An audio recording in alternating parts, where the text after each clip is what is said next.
In this video, I will show you how to create an RFC destination, which is needed for communication between an external system and SAP. I first log on to an SAP system with an SID. The SID has been granted access previously within Core Archive Business Administration for the ILAM collection.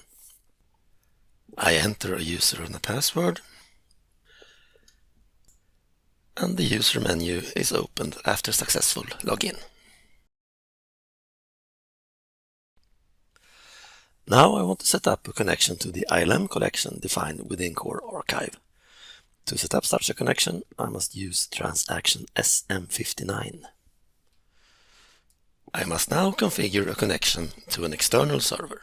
I click Create, and the dialog to define the RFC destination is opened.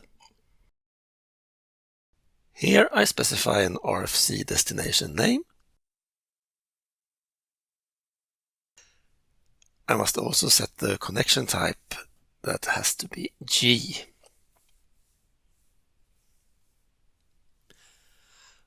On the Technical Settings tab, I enter the connection details from the ILAM data source that we created in the previous video.